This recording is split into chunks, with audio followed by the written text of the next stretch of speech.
ನಮಸ್ಕಾರ. ನಿಮ್ಮ ಹೆಸರು? ಚೇತನ್ ಸರ್, ಏನಿವತ್ತು ವಿಷಯ ಇಲ್ಲಿ ಬುಕ್ಕಿಂಗ್ರಲ್ಲಿ ಏನಾಗಿದೆ? ಈ ದಿನ ಪ್ರಾಥಮಿಕ ಕೃಷಿ ಪತ್ತಿನ ಸಹಕಾರ ಸಂಘದಲ್ಲಿ ಸಭೆಯನ್ನು ಕರೆದಿದ್ದು, ಯಾವುದು ಡಿಸಿಸಿ ಬ್ಯಾಂಕಿಗೆ ಒಬ್ಬ ನಾಮನಿರ್ದೇಶಕರನ್ನು ಕಳಿಸುವ ವಿಚಾರವಾಗಿ ಪ್ರಸ್ತಾಪವಾಗಿ ಒಂದು ಸಭೆಯನ್ನು ಕರೆದಿರ್ತಾರೆ.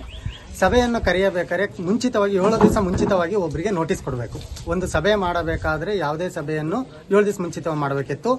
ಯಾವುದನ್ನೇ ಯಾರ ಗಮನಕ್ಕೆ ತರಿದಲೇ ತಿಳುವಳಿಕೆ ಇಲ್ಲ ಜನಕ್ಕೆ ಯಾವುದು ಗೊತ್ತಾಗಲ್ಲ ಅಂತ ತಿಳ್ಕೊಂಡ್ಬಿಟ್ಟು ಒಳಗೆ 3 ದಿವಸದಲ್ಲಿ ನೋಟಿಸ್ ಕೊಟ್ಟಿದ್ದಾರೆ. 15ನೇ ತಾರೀಕು ಬೆಳಗ್ಗೆ ಎಲ್ಲರೂ ಮೀಟಿಂಗ್ ಅಲ್ಲಿ ಬಂದಿದ್ದೀವಿ, ಫ್ಲಾಗ್ ಹಾಸ್ಟಿಂಗ್ ಮಾಡಿದ್ದು ಎಲ್ಲ ಮಾಡಿದ್ದು, ಅದರಲ್ಲಿ ಯಾರಿಗೂ ಗಮನ ತರಲಿಲ್ಲ. ಸಂಜೆ ಬಂದ್ಬಿಟ್ಟು ಎಲ್ಲರಿಗೂ ಮನೇಲಿ ಕೊಟ್ಟೋದ್ರು. ಏನಂತ 18ನೇ ತಾರೀಕು ಮೀಟಿಂಗ್ ಇದೆ ಬನ್ನಿ. 3 ದಿವಸ ಮುಂಚೆ ಕೊಟ್ಟಿದ್ದಾದ್ಮೇಲೆ 15ನೇ ತಾರೀಕು ಕೊಟ್ಟು 18ನೇ ತಾರೀಕು ಮೀಟಿಂಗ್ ಮಾಡಿದ್ರು. ಮೀಟಿಂಗ್ ಮಾಡಬೇಕಾದ್ರೆ ಮೀಟಿಂಗಿಗೆ ಬರುತ್ತಿದ್ದಂಕಲೆ ವಿಷಯಗಳನ್ನ ಪ್ರಸ್ತಾಪ ಮಾಡಲಿಲ್ಲ. ಏನು ಯಾವ ವಿಷಯಕ್ಕೆ ಬಂದಿದ್ದೀವಿ, ಏನು ಸಭೆ ಅಂತಂದಂಗೆ ಸೈಡಲ್ಲಿ ಅಷ್ಟು ಜನ 12 ಜನ ನಿರ್ದೇಶಕರು, ಒಬ್ರು ಬ್ಯಾಂಕ್ ನಾಮನಿರ್ದೇಶಕರು ಅಷ್ಟು ಜನ ಕೂತಿರೋ ಅಂತ ಸಂದರ್ಭದಲ್ಲಿ ಏಕಪಕ್ಷೀಯವಾಗಿ ಅವ್ರಿಗೆ ಏನು ಬೇಕೋ 6 ಜನ ಒಂದು ಸೈಡಲ್ಲಿ ಕರೆದು ನಿಲ್ಸ್ಕೊಂಡು ಸೂಪರ್ವೈಸರ್ ಅವರು ಅವ್ರಿಗೆ ಹೆಂಗ್ ಬೇಕೋ ಆ ಥರ ಇದನ್ನು ಬರ್ಸ್ಕೊಂಡಿರ್ತಾರೆ. ಯಾವುದನ್ನೇ ವಿಷಯ ಪ್ರಸ್ತಾಪ ಮಂಡನೆ ವಿಷಯ ಚರ್ಚಿಸಿರಲ್ಲ. ಇದಕ್ಕೆ ಅಧ್ಯಕ್ಷರು ಎಲ್ಲ ಇದಾರ? ಇದಕ್ಕೆ ಅಧ್ಯಕ್ಷರು, ಸದಸ್ಯರು, ನಾವು ಸಮ 6 ಜನ ಸದಸ್ಯರುಗಳು, ಒಟ್ಟು 12 ಜನ ಸದಸ್ಯರು, ಅಧ್ಯಕ್ಷರು, ಉಪಾಧ್ಯಕ್ಷರು ಎಲ್ಲ ಇದ್ದಂಥ ಸಂದರ್ಭದಲ್ಲಿ ಚರ್ಚೆ ಮಾಡಿರ್ತೀವಿ.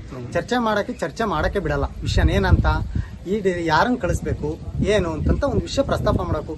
ಪ್ರಸ್ತಾಪನೆ ಇರಲ್ಲ, ಏಕಪಕ್ಷೀಯವಾಗಿ ಕರೆದುಕೊಂಡ್ಬಿಟ್ಟು ಸೈನ್ ಹಾಕ್ಸ್ಕೊಂಡ್ಬಿಡ್ತಾರೆ. ಏನಂತ 6 ಜನ ಮಾಹಿತಿನೇ ನಿಮಗೆ ಕೊಟ್ಟಿರಲ್ಲ. ಮಾಹಿತಿ ಕೊಟ್ಟಿಲ್ಲ. ಪ್ರಸ್ತಾಪ ಆಗ್ಬೇಕ್ರಿ. ಯಾರಿದ್ದಾರೆ?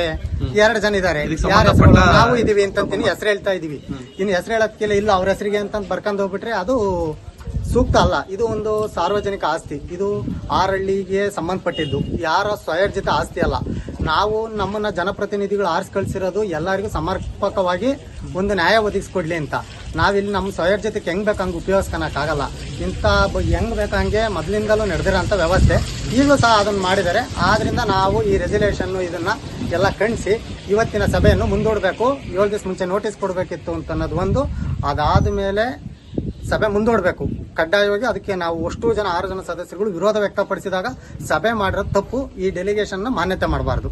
ಡಿಸಿ ಬ್ಯಾಂಕ್ನವರು ತಮ್ಮಲ್ಲಿ ಕಳಕಳಿ ವಿನಂತಿ, ನಮ್ಮ ದೊಡ್ಡಬಕೆರೆ ಸೊಸೈಟಿಯಿಂದ ಯಾರು ಡೆಲಿಗೇಟ್ಸ್ ಅಂತ ಬರ್ತಾರೋ ಅವ್ರನ್ನ ಪರಿಗಣನೆ ತಗೊಬಾರ್ದು. ಡಿಸ್ಟ್ರಿಕ್ಟ್ ಅಧಿಕಾರಿಗಳಿದ್ರೆ ಅವ್ರು ಬಂದು ಇದೇನು ಸರಿ ಇದೆಯೋ ಬಂದು ಕೂಲಂಕಷವಾಗಿ ಕುತ್ಕೊಂಡು 12 ಜನ ಸದಸ್ಯರು, ಇದು ಸಾರ್ವಜನಿಕ ಆಸ್ತಿ. ತಾವು ದಯಮಾಡಿ ಆರಳ್ಳಿ ಸಂಬಂಧಪಟ್ಟಿರೋದು ಯಾರ್ದೋ, ನಾವು 12 ಜನ ಡೈರೆಕ್ಟರ್ಗಳದೇ ಅಲ್ಲ, ಎಲ್ಲ ಸಾರ್ವಜನಿಕ ಆಸ್ತಿ. ಈ ತರಗಳ ದೌರ್ಜನ್ಯಗಳು ಹೆಂಗ್ ಬೇಕಂಗ ಒಂದ್ ಸೈಡು, ಈ ತರಗಳ ವ್ಯವಸ್ಥೆಗಳು ದಯಮಾಡಿ ಮುಂದೆಂದು ಆಗಬಾರ್ದು. ನ್ಯಾಯ ಒದಗಿಸ್ಕೊಡ್ಲಿ ಎಲ್ಲರಿಗೂ ಅಂತ ನಮ್ಮಲ್ಲಿ ಕಳಕಳಿ ನಿಲ್ತೀವಿ.